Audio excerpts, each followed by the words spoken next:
दोस्तों, कहानी एक बहुत ही अमीर बिजनेसमैन मिनक्यू की, जिसे एक बहुत ही अजीब तरीके की बीमारी है, जिसमें वो जब भी किसी दूसरे इंसान को टच करता है तो उसके शरीर पर बहुत ही खौफनाक दाने बनने लगते हैं और इसे सांस लेने में भी दिक्कत होती है, यहाँ तक कि वो बेहोश भी हो जाता है या फिर मर भी सकता है। अब मिनक्यू भी चाहता है कि उसकी गर्लफ्रेंड्स हों, लेकिन वो इस बीमारी की वजह से किसी को भी टच नहीं कर पाता और अपनी इस बीमारी की वजह से इसने अपने आप को 10 साल से अपने घर में बंद कर ही रखा है। मिनक्यू अपने घर से बाहर नहीं जाता। इसके पर्सनल डॉक्टर ओ ने इसका इलाज करने की बहुत ही कोशिश की, लेकिन इस चीज का कोई भी फायदा नहीं हुआ। एक दिन इसका डॉक्टर इससे कहता है कि वो अपनी इस बीमारी के साथ जीना सीख ले, क्योंकि इस बीमारी को ठीक करना लगभग नामुमकिन है, और साथ ही में वो उसे एक वॉच भी देता है जिसके अंदर अलग अलग मोड होते हैं जो कि इसकी एलर्जी के लेवल को बताते हैं। ब्लू कलर में इसकी एलर्जी नॉर्मल, येलो में थोड़ा सा अटैक, ऑरेंज में इसकी सांसें कम हो जाएंगी और रेड में इसकी मौत हो जाएगी। अब मिनक्यू की वॉच उसकी सिचुएशन जानने में उसकी मदद करेगी, जो कि उसके लिए ठीक भी है। खैर, अब इसके बाद एक दिन प्रोफेसर होंग नाम का साइंटिस्ट मिनक्यू से मिलता है, जो बताता है कि उसने अपनी पूरी टीम के साथ मिलकर एक बहुत ही इंटेलिजेंट रोबोट को बनाया है। अब क्योंकि वो रोबोट एक इंसान नहीं है, इसकी वजह से मिनक्यू उसे जब भी टच करेगा तो उसे कोई भी एलर्जी नहीं होगी। प्रोफेसर होंग उस रोबोट की कीमत पूरे $100 बिलियन बताता है। खैर, अब अगले दिन मिनक्यू प्रोफेसर होंग के लैब में जाता है, जहाँ पर वो एक रोबोट को देख पाता है जो कि देखने में बहुत ही खूबसूरत थी।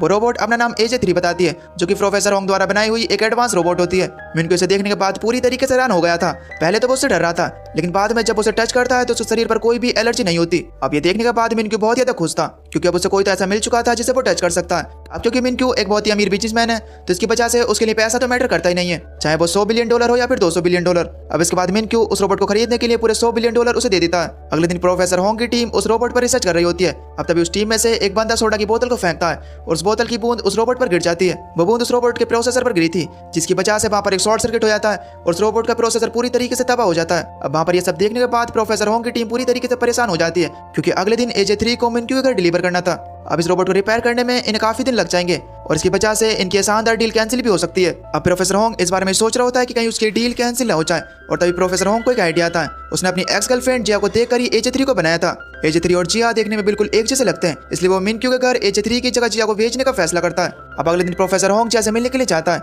जहाँ पर उसे बताता है कि वो अगर एक दिन के लिए AJ3 बने तो वो उसे 10 मिलियन देगा। यहाँ पर हमें पता चलता है कि जिया बहुत ज्यादा गरीब है और इसे पैसों की सख्त जरूरत है। इसकी वजह से वो इसके इस ऑफर को एक्सेप्ट कर लेती है। प्रोफेसर होंग उसे अगले दिन लैब के अंदर ले जाता है और वहां पर उसे उस रोबोट को दिखाता है। इसके बाद होंग की पूरी टीम मिलकर उसे सिखाती है कि AJ3 किस तरीके से काम करता है। अब इसके बाद वो उस रोबोट की तरह कपड़े पहनाते हैं और रोबोट की तरह ही उसके बाल लगाते हैं, और साथ ही में उसे एक लेंस भी लगाते हैं जिसकी मदद से वो रोबोट की तरह देख पाएगी, और प्रोफेसर होंग की टीम उसे मॉनिटर की मदद से देख सकते हैं। अब जिया को पूरी तरीके से समझाने के बाद उसे एक लॉकर में बंद करके मिनक्यू के घर लाया जाता है। अब जैसे ही इसे लॉकर से खोला जाता है तो जिया मिनक्यू को देखकर डर जाती है। अब यहाँ से फ्लैशबैक में दिखाया जाता है कि जिया डिलीवरी काम करती है और एक प्रोडक्ट को डिलीवर करने के लिए मिनक्यू के पास पहुंची थी, लेकिन यहाँ पर मिनक्यू उस प्रोडक्ट की क्वालिटी देखकर उसे लेने से इनकार कर देता है। जिया यहाँ पर उससे बहुत ज्यादा रिक्वेस्ट करती है, लेकिन मिनक्यू उससे फिजिकल कांटेक्ट करने में डर रहा था और इसके बाद में यहाँ पर जिया को छोड़कर वहां से चला जाता है। अब क्योंकि जिया मिनक्यू को देखकर डर गई थी, तो इसकी वजह से मिनक्यू जल्दी से प्रोफेसर को कॉल करता है और कहने लगता है कि ये तुमने क्या भेज दिया, ये तो मुझे देखकर डर रही है। ये सुनने के बाद प्रोफेसर होंग एक कहानी बनाता है और कहने लगता है कि ये एक एडवांस रोबोट है और इसकी वजह से इसके 2 मोड हैं, ऑपरेशनल और फ्रेंड मोड।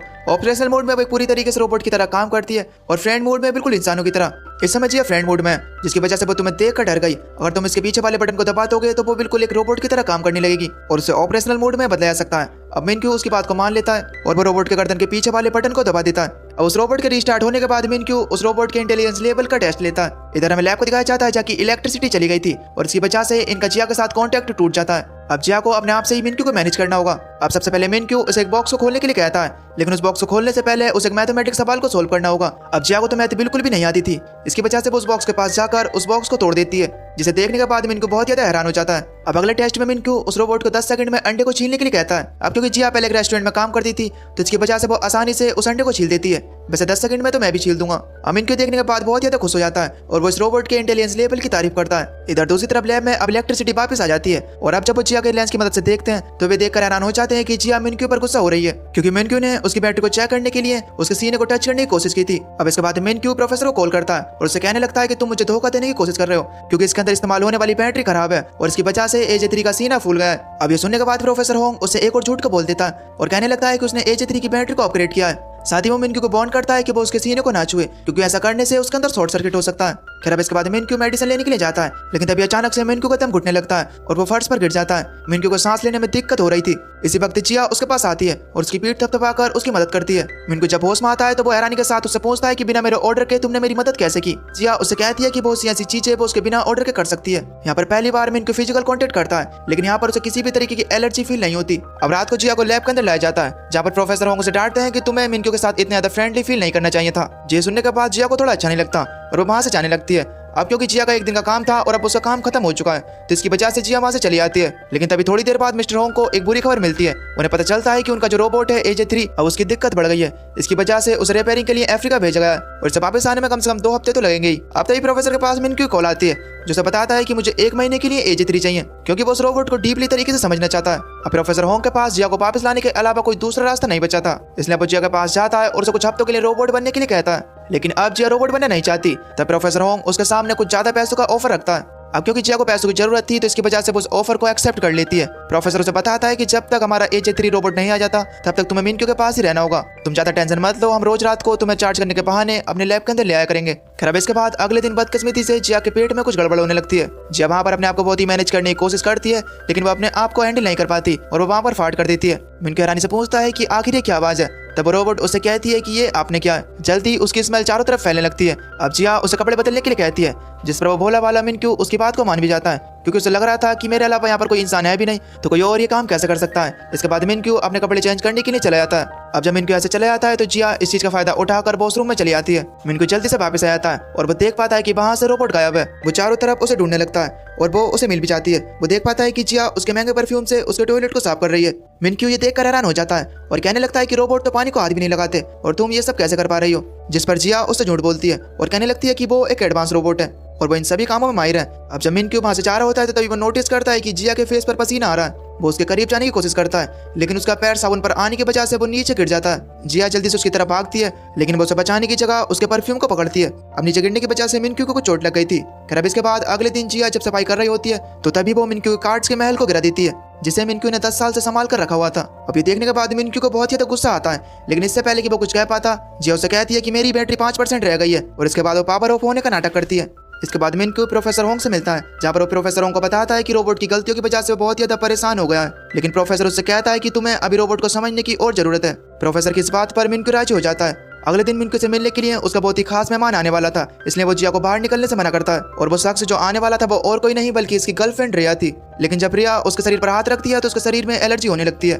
मिनक्यू उससे सब चीज छुपाने की कोशिश करता है और उसके बाद वो एक इंपॉर्टेंट मीटिंग का बहाना लेकर वहां से चला जाता है। इसके बाद मिनक्यू अपने उस कमरे की तरफ भागता है जहाँ पर उसका इंजेक्शन रखा हुआ था। मिनक्यू बहुत ज्यादा कमजोर हो चुका था, इसकी वजह से वो सिरिंज को पकड़ने में नाकामयाब रहता है। अब तभी जिया वहाँ पर आकर देखती है कि मिनक्यू जमीन पर लेटा हुआ है और उसे वहाँ पर सांस लेने में बहुत ज्यादा दिक्कत हो रही है। खैर इसके बाद यहाँ से सीन शिफ्ट होता है और हमें वो वक्त दिखाया जाता है जब मिनक्यू को एलर्जी नहीं थी और इसके लिए सब चीजें नॉर्मल थी। छोटा मिनक्यू जब अपने लिए काट का महल बनाता है तो उसके पेरेंट्स उसे देखकर बहुत ज्यादा खुश होते हैं। अगले दिन मिनक्यू के जन्मदिन पर सब लोग आए होते हैं और वो बहुत ही अच्छी तरीके से मिनक्यू के जन्मदिन को सेलिब्रेट करते हैं। अब ये लोग अपनी कार में बैठ कर घर जा रहे होते हैं, लेकिन तभी अचानक से एक बलून उड़कर मिनक्यू के फादर के मुंह पर आ जाता है। उस वक्त उनकी कार के सामने से एक ट्रक आ रहा था और वहाँ पर उनका एक्सीडेंट हो जाता है। इसके बाद जब मिनक्यू की आंख खुलती है तो वो अपने पेरेंट्स के लिए रो रहा था, जो कि उस हादसे में मर चुके थे। अब बहुत सारे रिश्तेदार मिनक्यू से मिलने के लिए आते हैं, लेकिन असल में वो मिनक्यू से मिलने के लिए नहीं बल्कि उनकी प्रॉपर्टी के वारिस बनने के लिए आए थे। इसके बाद जब मिनक्यू वॉशरूम में जाता है तो उसे अपनी जेब से एक नोट मिलता है और उसमें लिखा होता है कि किसी भी पेपर पर साइन मत करना। इसके बाद मिनक्यू अपने घर पहुंचता है और बाहर के इंसानों से दूर रहता है, क्योंकि हर कोई मिनक्यू की प्रॉपर्टी को हड़पना चाहता था। इसकी वजह से मिनक्यू किसी से भी मिलना पसंद नहीं करता।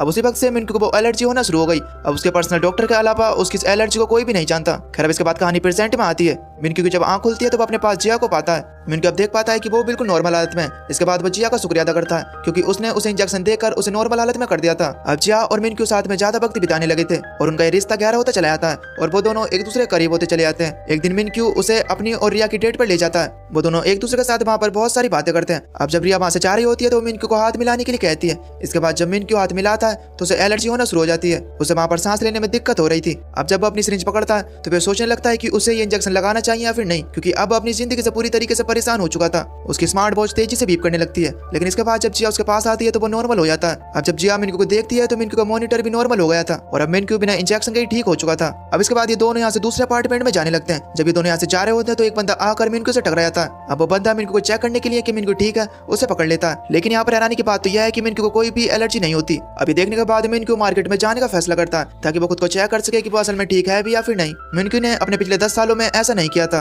अब जैसे ही वो दोनों बाहर निकलते हैं तो एक बच्चा आकर मिनक्यू के हाथ से टकराता है, लेकिन अब भी मिनक्यू को कुछ कुछ भी नहीं होता। अब जब ये दोनों और आगे जाते हैं तो एक शख्स मिनक्यू का हाथ पकड़ता है। जब मिनक्यू जल्दी से अपने मॉनिटर को देखता है तो वहाँ पर सब कुछ नॉर्मल था। ये सब देखने के बाद मिनक्यू की आंखों में पानी आ चुका था। इसके बाद वो जल्दी से डॉक्टर ओ को कॉल करता है और वो वहाँ पर उनसे बताने लगता है कि मेरी ये एलर्जी खत्म हो चुकी है। अब तभी अचानक से एक शख्स आकर मिनक्यू से टकराता है और वहाँ पर एक बार फिर से उसकी वो एलर्जी उसे होने लगती है। उसका मॉनिटर तेज तेज बीप करने लगता है। इधर जिया मिनक्यू से अलग हो गई थी, इसलिए वो मिनक्यू को ढूंढ रही थी। अब तभी उसे मिनक्यू दिख भी जाता है। जब जिया मिनक्यू को देखती है तो उसका मॉनिटर बिल्कुल नॉर्मल हो जाता है। अब तभी एक कपल इनके बीच में आ जाता है तो अचानक से उसका मॉनिटर एक बार फिर से बीप करने लगता है। यहाँ पर मिनक्यू अपने डॉक्टर से कहता है कि कोई तो यहाँ पर है जिससे मैं देखता हूँ तो मेरी एलर्जी खत्म हो जाती है, और जब मैं इसे नहीं देख पाता तो मेरी एलर्जी वापस आ जाती है। इसके बाद जिया मुस्कुराती है और मिनक्यू कॉल को बंद कर देता है और अब ये दोनों आपस में गले लगते हैं। यहाँ पर मिनक्यू जिया से कहता है कि मैं तुम्हारे लिए दुनिया की सबसे बड़ी बैटरी खरीदूंगा। इसके बाद वो घर पर पहुंचने के बाद डॉक्टर ओ से कॉल करता है और कहता है कि वो बिल्कुल ठीक है। डॉक्टर भी बात सुनने के बाद हैरान था कि पहली बार मिनक्यू को एक इंसान के टच करने के बाद कोई भी इन्फेक्शन नहीं हुआ। इसके बाद मिनक्यू जहाँ पर भी चाहता है वो जिया को अपने साथ लेकर जाता है। मिनक्यू अब जिया को अपना सबसे अच्छा दोस्त समझने लगा था। अब इसी दौरान हम AJ3 रोबोट को देख पाते हैं जो कि पूरी तरीके से प्रिपेयर हो चुका है, लेकिन अभी से सही से काम करने में थोड़ा वक्त लगेगा। प्रोफेसर कहता है कि थोड़े दिनों बाद ही रोबोट पूरी तरीके से ठीक हो जाएगा। जिया जिसे मिनक्यू के साथ रहने की आदत पड़ गई थी, उसे सुनने के बाद बहुत ज्यादा दुख होता है। एक दिन मिनक्यू जिया को एक रेस्टोरेंट के अंदर लेकर जाता है, लेकिन उसे अकेली सीट पर बैठा देता है। इसके बाद मिनक्यू रिया और उसके बाप से मिलता है। ये तीनों आपस में वहाँ पर बातें कर रहे होते हैं। इधर रिया अकेले बैठकर परेशान हो रही थी। अब थोड़ी देर बाद मिनक्यू जब उसे लेने के लिए आता है तो जिया उसे नाराज होकर वहाँ से चली आती है। अब मिनक्यू जब भी सेफ है जब जिया उसके साथ हो, लेकिन एक दिन मिनक्यू अकेला ही गैस स्टेशन पर पहुंचता है जहाँ पर वो अपना क्रेडिट कार्ड निकाल कर वहाँ पर मौजूद वर्कर को देता है। अब जब वो वर्कर दोबारा से उस क्रेडिट कार्ड को मिनक्यू को देता है तो उसका हाथ मिनक्यू से टच हो जाता है, लेकिन मिनक्यू इस बात पे ध्यान नहीं देता और वो वहाँ से चला जाता है। लेकिन तभी अचानक से मिनक्यू को ध्यान आता है कि जब उस वर्कर ने उसका क्रेडिट कार्ड वापस किया था तो उसका हाथ उसके हाथ से लग गया था। उसे इस चीज से कुछ भी नहीं हुआ और मॉनिटर भी बिल्कुल नॉर्मल है और जिया भी उसके साथ नहीं है। इसके बाद मिनक्यू डॉक्टर ओ से मिलने के लिए जाता है और वो वहाँ पर उनका थैंक्स करता है क्योंकि डॉक्टर ओ कई सालों से मिनक्यू को ठीक करने की कोशिश कर रहा है और अब शायद मिनक्यू ठीक भी हो चुका है। यहाँ पर डॉक्टर ओ मिनक्यू से कहते हैं कि तुम्हें अब AJ3 रोबोट को वापस भेज देना चाहिए क्योंकि अब तुम पूरी तरीके से ठीक हो चुके हो और तुम्हें किसी की जरूरत भी नहीं है। अब अगले दिन मिनक्यू प्रोफेसर के पास जाता है और उसे बताता है कि शायद उस रोबोट से प्यार हो गया। प्रोफेसर उससे कहता है कि तुम्हें पता भी है तुम किसके बारे में बात कर रहे हो, एक रोबोट के बारे में। आखिर तुम रोबोट से प्यार कैसे कर सकते हो? रोबोट सिर्फ एक ऐसी मशीन है जिसे पहले से ही प्रोग्राम किया जाता है। ये सुनने के बाद मिनक्यू से कहता है कि चाहे कुछ भी हो लेकिन मुझे उससे प्यार हो गया और शायद मैं धीरे धीरे उसके चक्कर में पागल होता जा रहा हूँ। यहाँ पर मिनक्यू प्रोफेसर से उसका हल भी पूछता है। अगले दिन प्रोफेसर मिनक्यू के पास आता है और उसे कहने लगता है कि एक रास्ता है, अगर वो AJ3 को रीसेट कर दे इस तरह वो अपनी सारी पुरानी मेमोरी को भूल जाएगी और तुम अपनी जिंदगी में आगे बढ़ सकोगे। अब ये सुनने के बाद मिनक्यू पूरी तरीके से उदास हो चुका था, लेकिन अब उसे पता है कि यही उसके पास आखिरी रास्ता है। अब जब जिया ये खबर सुनती है तो वो भी वहाँ पर बहुत ज्यादा इमोशनल हो जाती है। अब जिया आखिरी बार AJ3 के कपड़े पहनकर मिनक्यू के पास जाती है। यहाँ पर मिनक्यू आखिरी बार जिया के साथ घूमना चाहता है, इसलिए वो बाहर लेकर जाता है जहाँ पर बर्फबारी हो रही होती है। फिर अब इसके बाद ये दोनों अपने घर पहुंच जाते हैं। अब ये दोनों आखिरी बार एक दूसरे को देख रहे थे। यहाँ पर मिनक्यू जिया का शुक्रिया अदा करता है। अब ये सुनने के बाद जिया की आंखों में आंसू आ जाते हैं। इसके बाद मिनक्यू जिया के पास जाता है और अपने गले में से अपनी माँ का लॉकेट निकाल कर जिया के गले में डाल देता है और अब वो यहाँ पर जिया को गले लगाता है और इसके बाद वो उसका रीसेट बटन दबा देता है। अब इस तरीके से AJ3 की सारी मेमोरी रीसेट हो चुकी थी। अब रात के समय में हम जिया को देख पाते हैं जो कि मिनक्यू के लिए बहुत ज्यादा रोती है।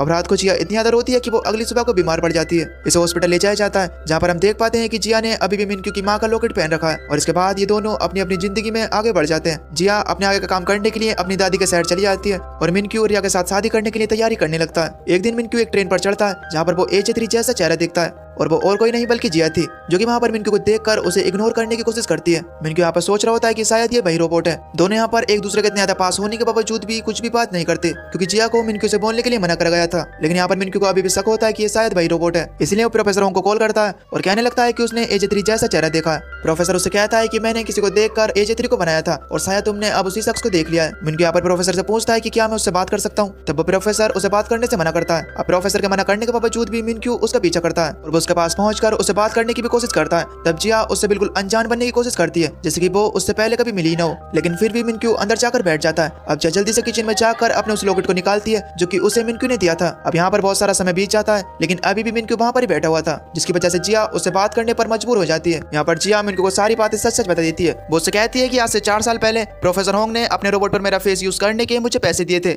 मिनक्यू उसे सब करने की वजह पूछता है लेकिन जिया उसे यहाँ से भगा देती है। वो यहाँ पर मिनक्यू को धमकी देने लगती है कि अगर वो यहाँ से नहीं गया तो वो पुलिस को कॉल कर यहाँ पर बुला लेगी। तब मिनक्यू उसकी दादी से पूछता है कि क्या यहाँ पर रहने के लिए कोई कमरा है, तब उसकी दादी उससे हाँ कह देती है और इसके बाद वो उसे यहाँ पर रहने देती है। अगले कुछ दिनों के अंदर ही मिनक्यू उसकी दादी के साथ बहुत ही अच्छे ताल्लुकात बना लेता है और अब वो किसी तरीके से जिया के साथ भी रहने लगा था और वो उसके साथ बिताए हुए पुराने समय को याद कराने की कोशिश करता है। खैर अब इसके बाद एक दिन जब मिनक्यू जिया को ढूंढ रहा होता है तो वहाँ पर उसे जिया नहीं मिलती। इसके बाद वो जिया को लेकर परेशान हो जाता है। वो वहाँ पर जिया को हर जगह ढूंढने लगता है और आखिरकार वो जिया को ढूंढ भी लेता है। जिया मिनक्यू को देखने के बाद अपने नेकलेस को छुपा लेती है लेकिन मिनक्यू ने उसके नेकलेस को देख लिया था। अब ये जानने के बाद कि उसके साथ धोखा हुआ है उसे बहुत ही बुरा लगता है। अब इससे पहले कि वो जिया से कुछ कह पाता उसे वहाँ पर एलर्जी होने लगती है और अब उसका मॉनिटर भी डेड पर पहुंच चुका था। ऐसा अभी तक नहीं हुआ। यहाँ पर मिनकू की हालत बहुत ज्यादा खराब थी। अब मिनकू को बहुत ज्यादा तकलीफ हो रही थी तो उसकी वजह से वो जमीन पर गिर जाता है और अब उसके बचने के चांस बहुत ज्यादा कम थे और अब शायद मिनकू मर भी जाए। तो दोस्तों इसी के साथ इसका फर्स्ट पार्ट यहीं पर खत्म हो जाता है। अब आगे क्या मिनकू मर जाएगा या फिर जिया उसे बचा लेगी, इसके बारे में आपको पता चलेगा अगले पार्ट में। अगर आप इस सीरीज का अगला पार्ट देखना चाहते हो तो नीचे कमेंट में नेक्स्ट पार्ट टाइप जरूर करना।